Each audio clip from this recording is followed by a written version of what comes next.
putusan Pilpres itu kan kalau kita tarik bahwa high call-nya itu adalah pembatalan Gibran, yang di sebelah ini adalah menolak sepenuhnya permohonan, maka kelihatannya kan main di tengah, khususnya dissentingnya. Dan untuk mengatakan kita nggak bisa batalin Gibran, tapi bisa dilakukan pengulangan gitu. Dan itu kan tidak dimohonkan oleh pemohon sebenarnya. Iya. Tapi mereka seakan-akan mau berayun ke tengah gitu. Nah, jadi saya ingin mengatakan begini, makhluk MK akhirnya tidak bisa dipahami sebagai makhluk hukum saja. Sangat mungkin makhluk politik, plus pada saat yang sama, makhluk yang bermain strategi gitu.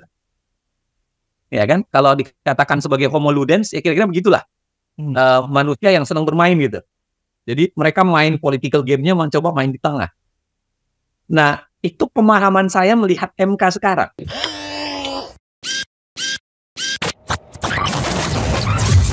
Halo sahabat Integritas, jumpa lagi di kanal Satu Visi Utama program Buka Kartu. Mencari Hakim MK yang negarawan, itu topik kita hari ini. Kita akan membahas itu dengan narasumber yang sangat populer, terutama akhir-akhir ini, karena dirinya merupakan salah satu bintang utama dari film Dirty Food, Bang Zainal Arifin Muchtar, pakar hukum tata negara dari Fakultas Hukum UGM, mantan Direktur Pukat UGM, dan banyak lagi jabatan-jabatan lain yang saya tidak bisa sebutkan satu persatu. Bang Zainal, apa kabar? Sehat, Mas Adnan. Sehat ya? Sehat. Tadi kayaknya habis ngajar ini. Tadi habis ngajar sampai sore, pulang ke rumah, sholat maghrib, terus langsung nih kita. Siap. Terima kasih untuk waktunya Bang Zainal di tengah kesibukannya. Oke, Mas. Kita akan masuk dulu ke kejadian-kejadian di MK yang membuat banyak pihak merasa prihatin ya dengan MK. Kita nggak ngomong soal korupsi, ada OTT di MK ya, beberapa kasus kan memang Hakim MK juga pernah diproses oleh KPK.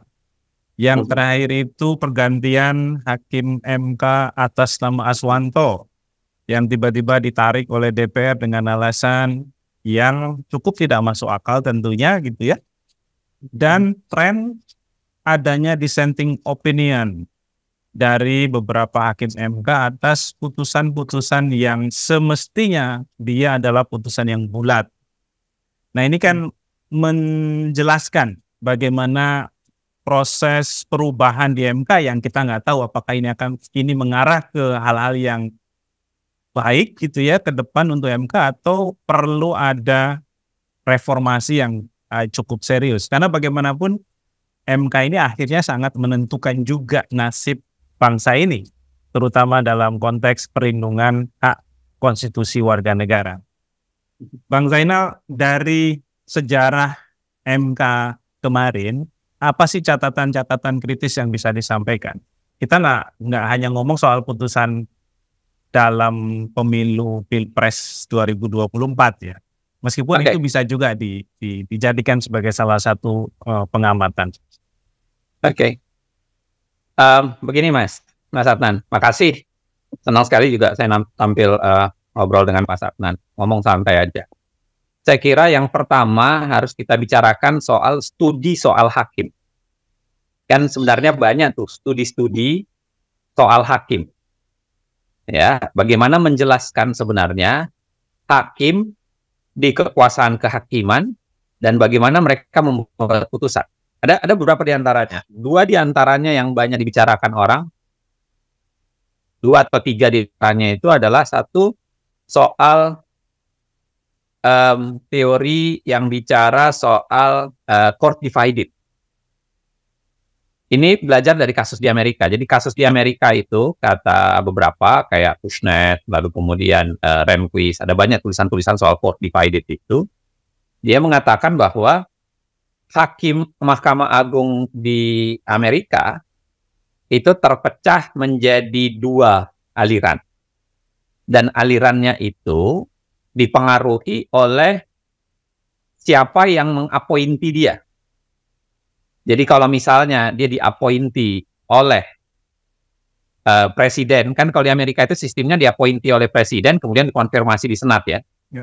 Kalau presidennya dari Republik, maka cenderung dia akan mengusulkan hakim-hakim yang lebih dekat ke ideologinya Partai Republik. Partai Republik itu kan agak konservatif, liberal ya kan? konservatif ya. Sebaliknya kalau presidennya yang berkuasa pada saat itu adalah dari Partai Liberal, dia cenderung akan membawa hakim yang seideologi atau sekepentingan dengan Partai Liberal, yang sedikit lebih lebih liberal gitu, ya, sedikit lebih liberal. Misalnya hakim-hakim dari Partai Demokrat. Nah, masih ingat nggak kasus yang heboh di Amerika ketika setelah sekian lama hak perempuan itu dihormati dalam aborsi, tiba-tiba belakangan ketika Trump membawa satu hakim konservatif, ya, yang membuat terjadi perubahan konstelasi lebih banyak hakim konservatif, tiba-tiba putusan Mahkamah Agung kan menjadi konservatif soal hak perempuan. Kalau masih ingat sempat heboh di Amerika, betul, hampir setahun belakangan itu. Nah, itu satu pendekatan untuk melihat hakim. Jadi hakim itu punya afiliasi, relasi dengan partai politik, dan relasi dengan partai politik itu secara ideologis tergantung siapa yang mendukung dia gitu. Itu satu. Yang kedua, ada teori yang menjelaskan soal judicial activism dengan judicial restraint. Jadi di Amerika, lagi-lagi studinya di Amerika ya, dan beberapa negara yang menggunakan model yang relatif sama, itu mengatakan hakim itu bisa didekati dari yang mau melakukan pendekatan aktivism. Aktivism itu dia lebih berani keluar dari pakemnya, ya, progresif pendekatannya ya. tidak progresif gitu. Pendekatannya itu tidak tekstual, bahkan berani untuk masuk ke ranahnya kekuasaan, cabang kekuasaan lain. Ya, misalnya itu kekuasaannya sebenarnya kekuasaannya DPR, tapi dia berani masuk ke situ demi melakukan sesuatu yang lebih baik. Ya. Nah, ada juga yang restraint. Jadi kalau judicial activism versus restraint itu kira-kira dia bertahan ya dengan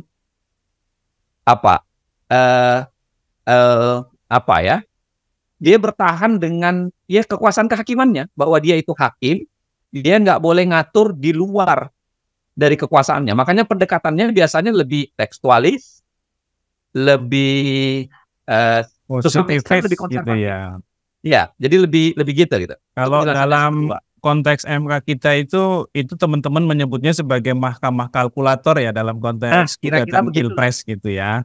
Salah satu perdebatan kalau misalnya bicara soal pilpres, maka pertarungan antara yang mau keluar, yang mengatakan MK nggak mahkamah kalkulator, bahkan bisa menilai sebenarnya apa yang terjadi, kapasitas Bawaslu sudah mengerjakan TSM atau tidak. Sedangkan bagi yang restrain itu tetap mengatakan oh enggak, TSM itu punyanya Bawaslu gitu loh, yang kira-kira begitu. Ya. Nah, yang ketiga ada lagi konsep yang dikenalkan sama Romo Stefanus Hendrianto, yang disebut, dia ngajar di Amerika sekarang, dia nulis soal konsep judicial heroes. Judicial heroes itu kira-kira beginilah. Jadi judicial heroes itu kira-kira ada hakim yang berani menegakkan hak-hak sosial, ekonomi, politik, sehingga mereka memaksa dirinya untuk melakukan terobosan-terobosan konstitusional. Nah, saya akan menempatkan tiga model teori, bukan dalam pengertian baik buruk. Tidak mengatakan baik buruk. Saya tidak akan mengatakan bahwa judicial restraint itu buruk, judicial activism itu bagus. Saya tidak akan mengatakan bahwa yang terafiliasi kepentingan politik itu pasti buruk. Ya, yang terafiliasi dengan ideologi politik tertentu itu pasti buruk dan tidak baik. Saya tidak masuk ke situ dulu.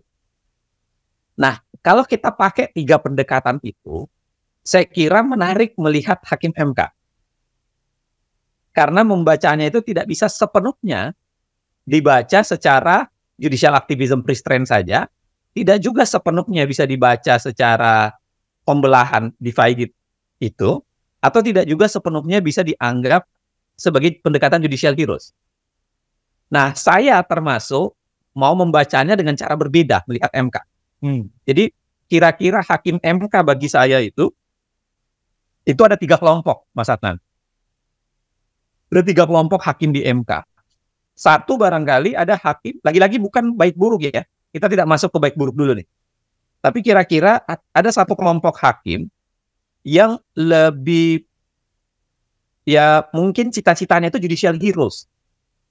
Mau menyelamatkan konstitusi, mau membangun sesuatu yang baik, kira-kira begitu ya pendekatannya.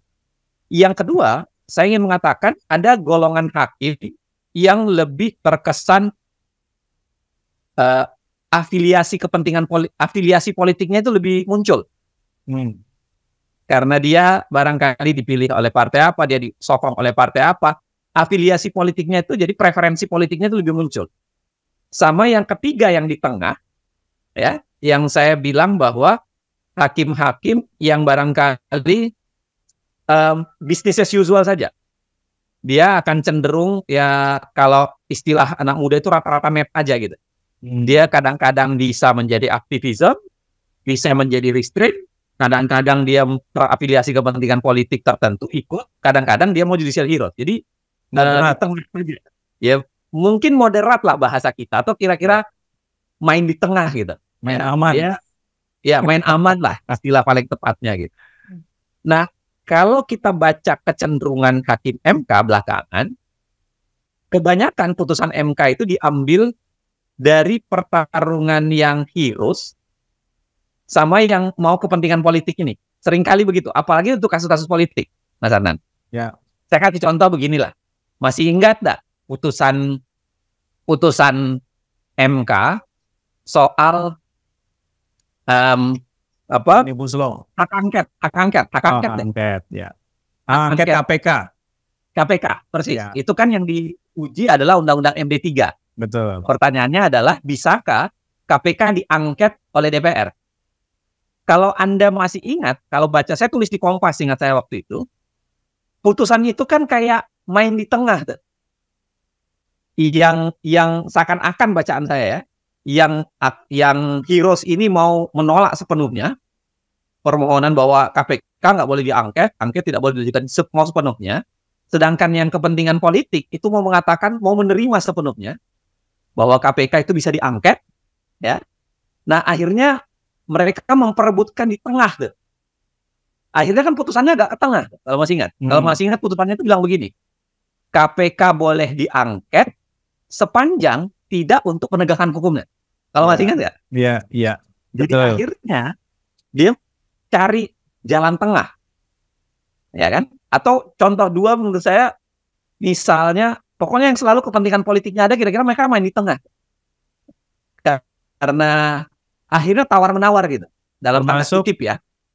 Gugatan soal Omnibus Law ya. Persis. Omnibus itu kalau putusan yang pertama dulu ya. Kita bicara soal putusan pertama nih, yang 54 yang conditionally constitutional. Ya. Kan dugaan saya kalau kita ngelihat membacanya, akan ada hakim yang mau membatalkan sepenuhnya, sama ada hakim yang mau menerima sepenuhnya. Akhirnya kan karena mereka bertarung dua kelompok ini, mereka akhirnya mencoba ke tengah supaya bisa ketemu kepentingan sini sama kepentingan sini. Dan akhirnya keluarlah bahasa, oke, kita batalkan, tapi conditionally konstitusional selama 2 tahun. Iya kan? Ya. Nah, rata-rata atau putusan Pilpres. Kalau kita baca putusan Pilpres itu kan, kalau kita tarik bahwa high call-nya itu adalah pembatalan Gibran, kalau yang di sebelahnya ini adalah di tengah, yang di sebelah ini adalah menolak sepenuhnya permohonan, maka kelihatannya kan main di tengah, khususnya dissentingnya.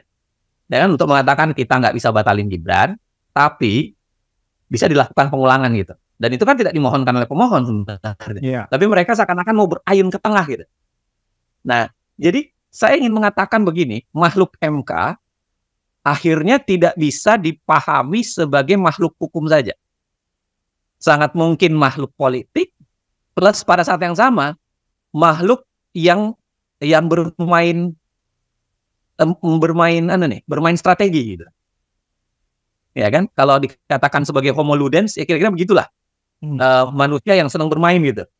Jadi mereka main political game-nya mencoba main di tengah. Nah, itu pemahaman saya melihat MK sekarang. Ya, kalau pembacanya Romo Hendrik, khususnya MK pertama, MK kedua, itu relatif pendekatan judicial heroes-nya lebih kelihatan. Tapi yang sekarang, ini pendekatannya menurut saya seperti itu. Pembelahan 3 jenis hakim di MK.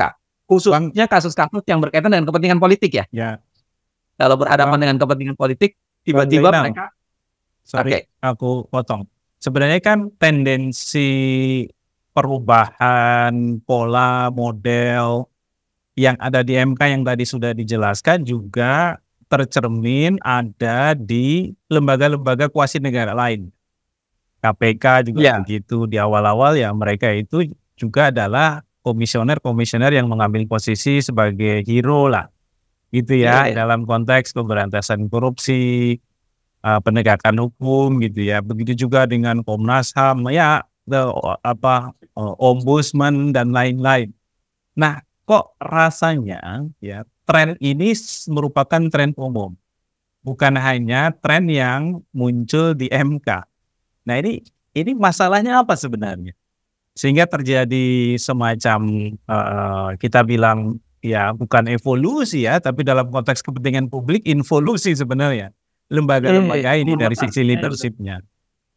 Ada catatan soal itu? Saya belum berani untuk mengatakan apa penyebabnya. Ya, karena kita nggak pernah riset soal itu. Tapi kalau kita menduga, kira-kira dugaan kita pasti berkaitan dengan meningginya proses politik kan. Dan konsolidasinya. Ya, jadi khususnya pengkubuan politik itu biasanya membuat medan pertarungan kan menjadi meluas. Beda nih misalnya kalau kubu politik lebih cair. Saya kasih contoh misalnya. Kenapa pemilihan misalnya komisioner-komisioner lembaga negara itu diberikan proses pemilihannya secara di DPR. Salah satu kenapa mereka legowo di DPR karena dianggap ada bukan pembelahan, tapi ada konfigurasi politik yang akan menjaga keseimbangan. Ya kan? Misalnya, kalau komisioner itu mau dikuasai oleh satu partai, satu blok partai yang lainnya kan harusnya ngelawan. Termasuk diberikan kesempatan kepada kelompok minoritas di parlemen untuk tetap bisa mengegolkan orangnya kan. Nah, sayangnya itu ditutup. Jadi yang pertama itu rata-rata agak lepas gitu. Tapi yang kedua, yang ketiga, yang berikutnya, pembelahan politik dan kepentingan politik itu mencoba bertarung di tengah gitu. Bertarung, betul. Jadi contoh misalnya, nyaris beberapa lembaga yang agak penat kepentingan politik ya, misalnya kayak KPU, kayak KPK, ya kan, Bawaslu, itu selalu seringkali pertarungan antara partai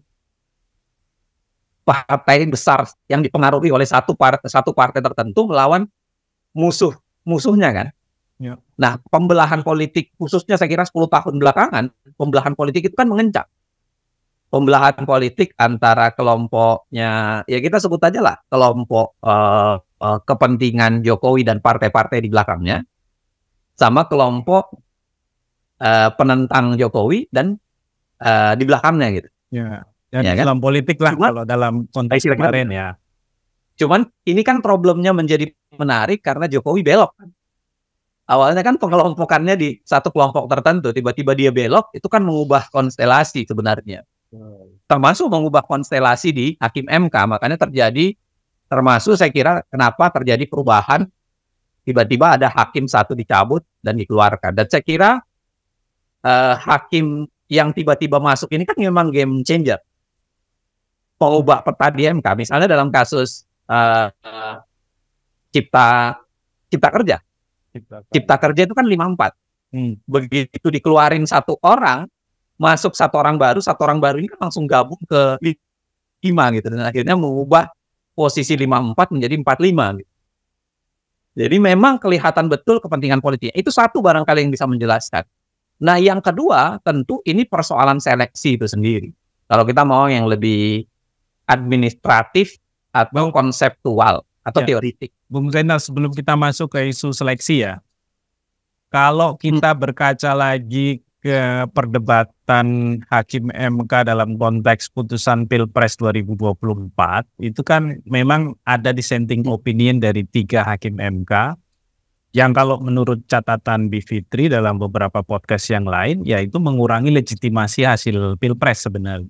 Pemerintahan ke depan menjadi kurang legitimate karena ada catatan-catatan kritis dari Hakim MK. Nah, perbedaan pandangan ini kalau kita balik lagi ke 3 formasi Hakim MK yang tadi dijelaskan ya dalam kajian-kajian di Amerika, dalam konteks kita di Indonesia kemarin itu apakah bobotnya itu lebih banyak karena political divided gitu ya, antara satu blok dengan blok yang lain, atau semata-mata karena intellectual exercise yang berbeda? Yang itu bisa dianggap sebagai tadi, saya bagian dari kelompok hakim kirus atau progresif, sementara saya main aman di batas-batas yang sudah diatur oleh Undang-Undang MK misalnya. Dugaan saya ya sebenarnya seperti yang saya bilang tadi, karena kita nggak bisa membaca MK secara heroes, secara yang teori-teori tadi. Saya kasih contoh misalnya begini, apakah Hakim MK itu progresif untuk legal standing atau untuk kewenangan mahkamah? Mereka progresif loh. Ya. Mereka kan menolak logika mahkamah kalkulator. Betul. Meskipun hasilnya anti klimaks. Iya, tapi enggak. Paling tidak kan kalau pintu masuknya soal kewenangan MK, mereka semuanya progresif loh. Betul. Nggak ada yang konservatif yang bilang itu kewenangannya Bawaslu, kita nggak boleh campurin. Enggak sebenarnya. Mereka cukup, saya mengatakan tidak sepenuhnya progresif, tapi cukup progresif. Nah, banyak yang keliru membaca putusan MK nih, menurut saya. Menurut saya ya, tentu bisa diperdebatkan. Kalau misalnya membaca soal apakah Gibran didiskualifikasi, clear. Nggak mungkin.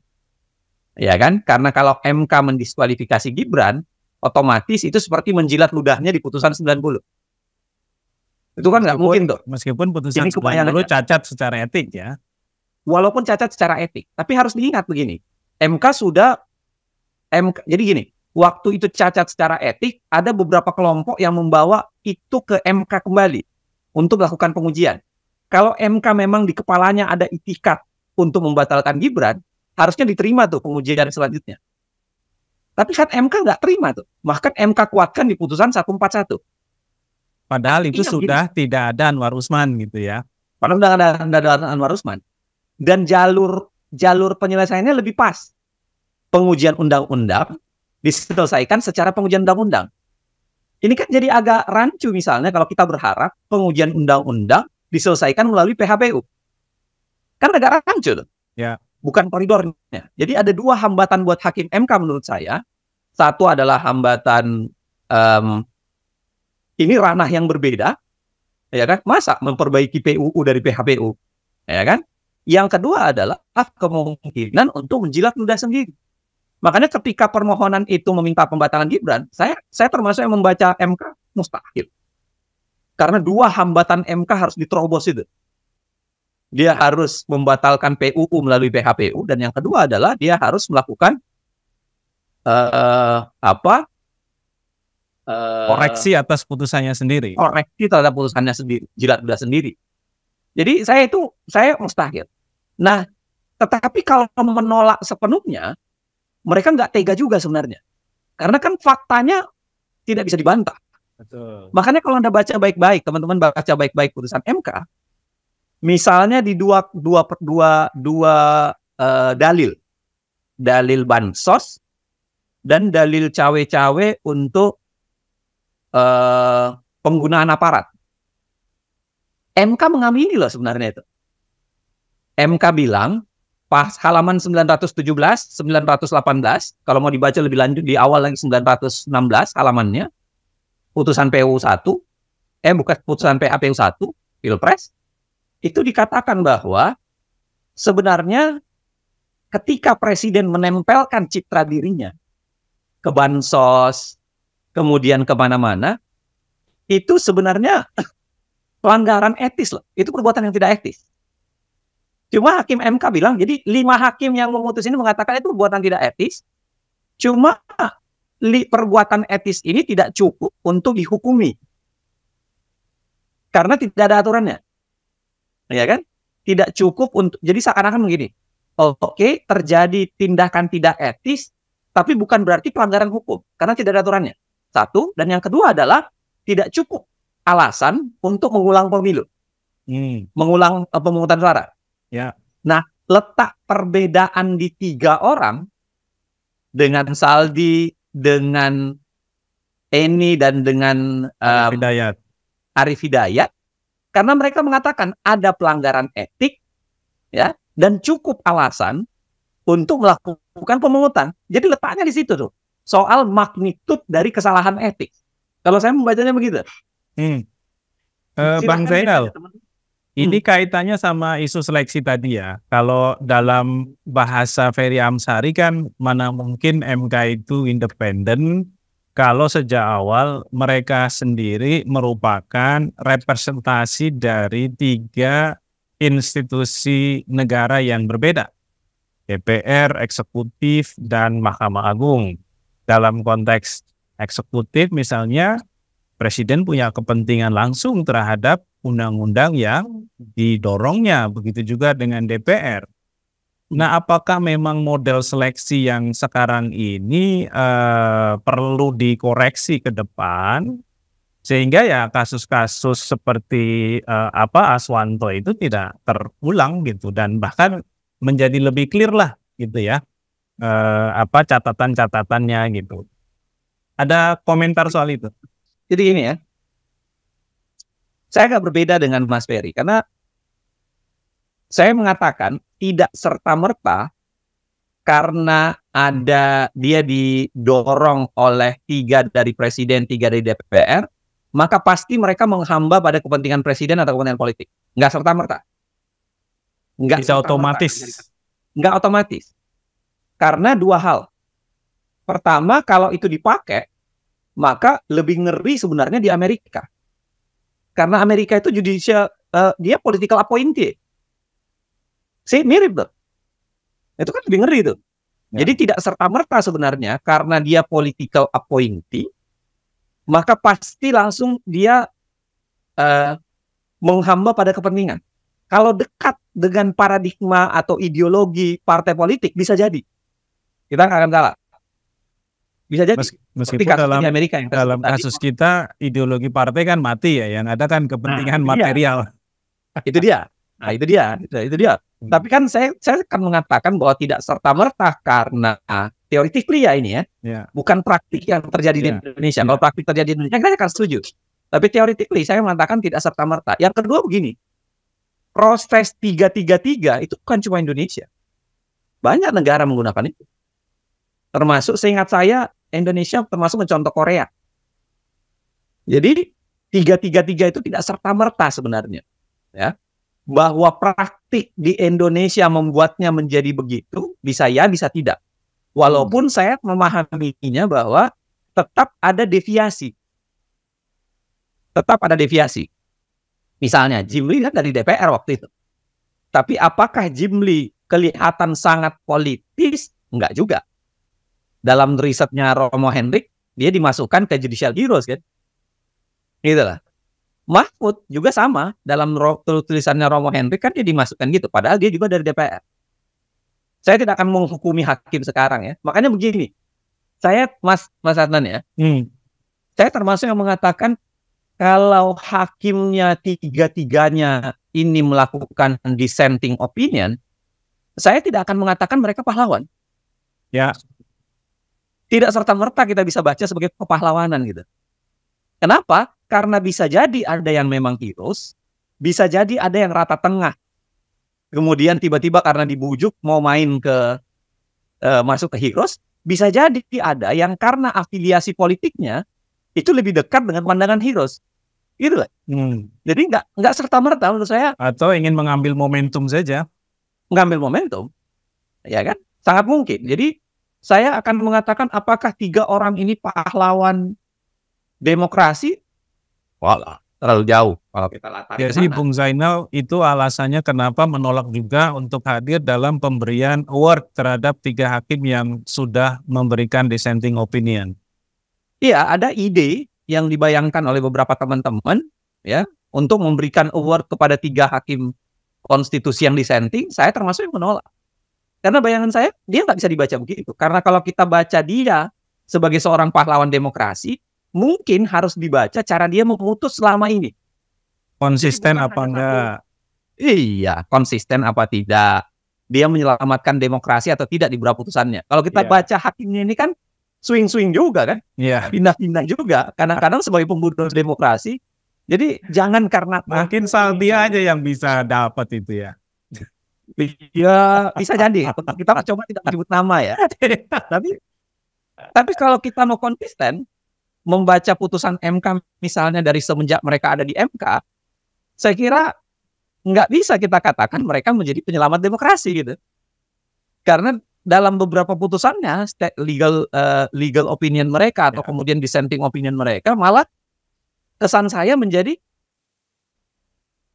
bunuh demokrasi dalam beberapa hal. Jadi ada perubahan warna ya dalam berbagai keputusan-keputusan yang konteksnya mungkin berbeda. Nah, lantas Bung Zainal, bagaimana model seleksi yang bisa diusulkan sebagai sesuatu yang ideal sehingga hakim MK itu juga swingnya itu gak keterlaluan gitu. Kadang ada di sini, kadang ada di situ, dan secara integritas juga mereka dapat diandalkan. Karena ini juga mungkin menjadi salah satu faktor yang membuat mereka swing gitu. Tidak kukuh terhadap pendirian keilmuannya, tapi juga karena ada desakan politik dari kelompok tertentu, atau bahkan quote and quote dalam putusan-putusan yang sifatnya itu atau magnitudenya itu besar, ya ada pressure politik juga yang membuat mereka menjadi punya putusan yang berbeda gitu dari ekspektasi publik secara umum. Silakan. Kalau baca teorinya ya, setidaknya itu ada 4 sampai 5, 4 atau 5, tergantung kita memahaminya ya. Bisa 4 sampai 5 metode pemilihan hakim yang ada di seluruh dunia. Yang pertama itu adalah political appointee, ya, dengan variasi. Political appointee itu bahwa dipilih oleh presiden, tapi kemudian dibawa ke parlemen misalnya, di senat misalnya kayak di Amerika, atau langsung ditunjuk oleh presiden juga ada. Ya, jadi variasinya ada nih, political appointee. Yang kedua, partisan election. Di beberapa negara Webster menyebut itu non-partisan election. Yang ketiga adalah merit system. Yang keempat, kalau saya merit system. Merit system itu adalah dipilih berdasarkan karir, dia naik ke atas gitu. Dan yang terakhir adalah special task. Jadi ada lembaga special institution kayak KY. Walaupun KY ini kadang-kadang mengerjakan juga model agak political appointee, karena kan tetap hasilnya dia bawa ke DPR. Kadang-kadang dia lebih dekat juga ke merit, karena misalnya ada hakim yang karir, non karir, gitu kan? Itu tuh 5 proses seleksi saya kira variannya yang ada di dunia. Apakah semuanya bisa keluar dari kepentingan politik? Nggak ada. Bias itu selalu ada. Bias politik itu pasti selalu ada. Misalnya karena penentu gini, yang menentukan negara itu biasanya adalah lembaga yang dipilih secara representatif. Election lah ya. Election, ya kan? Jadi sistem pemerintahan dimanapun kalau kita bicara sistem pemerintahan itu sebenarnya pembicaraan antara parlemen dengan presiden, parlemen eksekutif dengan legislatif lah sebenarnya. Makanya hampir semua proses seleksi itu selalu melibatkan eksekutif dengan legislatif karena dianggap peresmian representativeness-nya itu ada di situ, peresmian perwakilannya itu di situ. Jadi itu dianggap mencerminkan check and balances ya. Check and balances. Kalau bahasa proses seleksi di Amerika itu sebenarnya dimaksudkan kenapa eksekutif dan legislatif dilibatkan supaya terjadi checks and balances. Diharapkan begitu. Dan sama di Indonesia kan. KY yang seleksi misalnya untuk MA, lalu kemudian ada presiden, ada DPR yang akan mengkonsen, mengkonsen ya atau tidak. Nah, artinya nggak bisa sepenuhnya lepas dari kepentingan politik. Saya lebih menyukai kalau kita membangun sistemnya. Kan sebenarnya kalau kita baca Undang-Undang MK, pasal 19 dengan pasal 20 tuh, Undang-Undang Mahkamah Konstitusi 24 tahun 2003, itu kan ada 4 asas sebenarnya. Ada 4 asas yang dicantumkan di dalam Undang-Undang MK bahwa proses pemilihan hakim MK itu transparan, akuntabel, partisipatif, dan terbuka. Saya lupa. Pokoknya kira-kira 4 itulah. Nah, sayangnya ketika pemerintah, DPR, dan MA melakukan proses seleksi dengan menggunakan asas itu, dia tidak menerjemahkan asas itu menjadi sebuah proses seleksi yang lebih bagus. Ya kan, misalnya Mahkamah Agung tertutup. Hanya hakim ketua Mahkamah Agung dan Tuhan yang tahu siapa yang mau dipilih ya. Ini gitu tuh. Sehingga yang dikirimkan Tuhan pun kadang nggak dikasih tahu.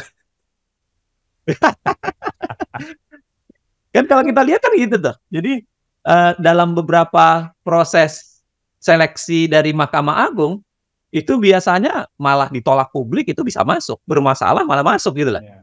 Kan gitu tuh, dengan segala catatan-catatannya ya. Biasanya kan ada semua catatan. Misalnya Soehartoyo ya, yang ternyata juga punya rekam jejak ya beberapa catatan ya terkait dengan dengan catatan, dengan segala catatan yang ada di dia.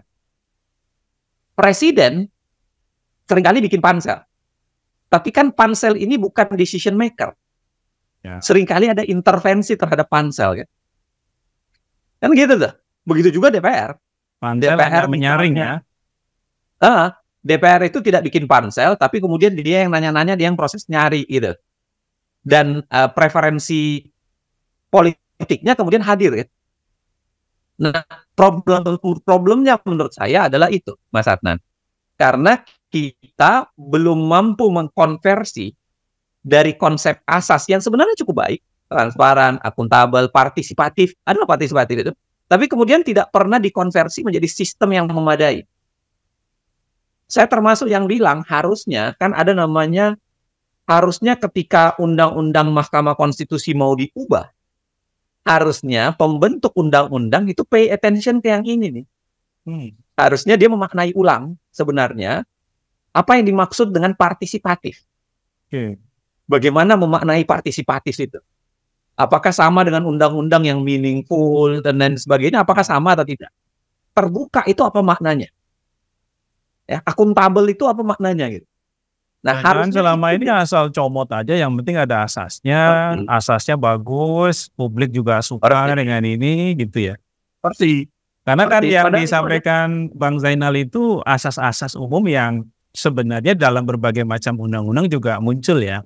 Kita ngomong pelayanan publik, seleksi KPK, ya macam-macam lah. Itu kan ada. Pekerjaan rumahnya adalah mengkonversi asas itu menjadi sistem. Kalau sistemnya, saya kasih contoh misalnya prinsip yang terbuka. Prinsip yang terbuka itu dimaknai sebagai apa? Apakah misalnya seperti misalnya kalau kita lihat di DPR ya, apakah one man 5 vote misalnya untuk KPK? Ya. Apakah one man 3 vote misalnya untuk MK gitu? Ataukah sebenarnya one man 1 vote?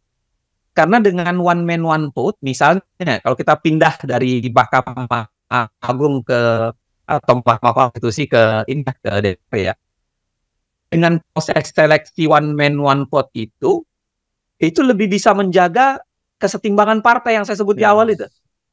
Jadi nggak main paket ya. Partai besar mau, jadi nggak ada paket gitu. Jadi kalau sekarang itu kan karena one man 5 vote, misalnya untuk KPK nih misalnya ya, partai besar, 2 partai besar saja bersekongkol misalnya, dia akan memenangkan proses pemilihan. Mereka pemborongnya. Mereka pemborong. Jadi mereka tinggal ngajak, siapa yang mau selamat masuk ke bahtera kami, pasti berlayar sampai ke tujuan, ya janjikan sesuatu ke kami. Nanti Anda akan selamat, one man 5 vote dengan metode itu, misalnya kalau di Komisi 3 sekarang 53 kan, Komisi 3 itu 53 kalau nggak salah sekarang anggotanya, berarti kalau 27 anggota DPR sepakat memilih 5 nama yang sama, pemilihan selesai. Ya. Iya kan? Jadi beda misalnya kalau one man one vote, dia bisa menyelamatkan mungkin 2 komisioner, sedangkan 2 atau 3 komisioner, sedangkan 2 yang lainnya itu terjadi keseimbangan perhitungan kepentingan partai di tempat lain. Itulah. Ya. Nah, itu salah satunya. Jadi maksud saya adalah bagaimana mengkonversi, tugasnya sebenarnya adalah kalau misalnya undang-undang MK mau diubah, tugasnya adalah membuat sistem ya yang menerjemahkan asas-asas yang menarik itu. Ya. Transparan, akuntabel, partisipatif, dibangun menjadi sistem proses pemilihan. Itulah Mas Adnan. Oke Bang Zainal, PR besar kita adalah bukan pada apakah dia mewakili DPR, apakah dia mewakili MA, apakah dia mewakili eksekutif, karena ternyata itu adalah model yang secara umum berlaku juga dengan berbagai macam variannya dalam kasus Hakim MK.